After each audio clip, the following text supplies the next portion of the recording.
Dr. Susan Kiragu is carrying out one of the sessions at her organization's annual mentorship program.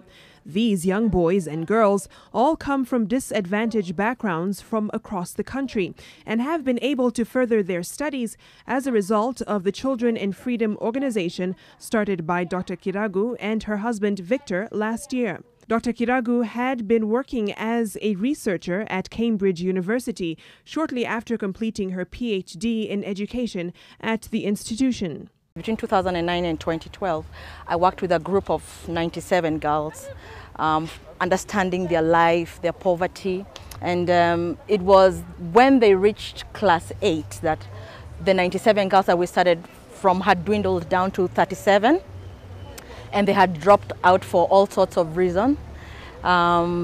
Getting married, getting pregnant. The girls embodied potential but stood the risk of neither having the promise of it being realized nor knowing the privilege of earning a proper education, given the lack of support. Dr. Kiragu, on acknowledging this, chose to step in and be the change she wanted to see. I quit my job.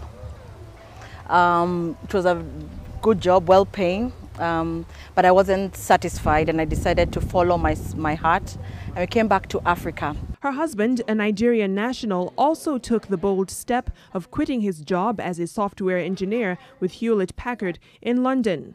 There's a time when you come to reality that you need to give back. I've been in Europe for so long, and I decided to come back, but I wanted to give back to my people in terms of knowledge, in terms of actually knowing who they are. Because of the kind of education and training I've gotten in Europe. Children in Freedom was born last year and supports 29 students in Nairobi, Murang'a, Kajiado, Kiambu, Machakos, Nakuru, Homa Bay and Migori. Dr. Kiragu is proud that 95% of the organization's funding comes from Kenyans, both locally and abroad. We believe so much in Africans taking care of their own mess.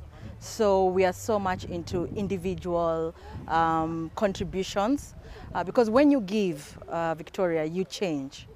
It doesn't matter the amount. Beyond covering school fees, Children in Freedom has a strong premise on mentorship that has seen many of the beneficiaries develop a more positive outlook on life. I had lost hope in life, honestly, and I was like, I'm not going to make it in life. But this program, it has really empowered us.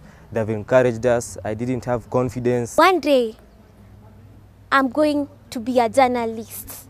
Yeah, that's what I'm determined, and I'm focused on that, on achieving my dreams. Dr. Kiragu hopes to build several Children in Freedom centers for talent to absorb the over 200,000 children who don't have a chance to go to high school due to lack of infrastructure in their locales. For Dr. Kiragu and her husband Victor, leaving the labor force to undertake a labor of love was a necessary step they hope will bring tangible change to our society.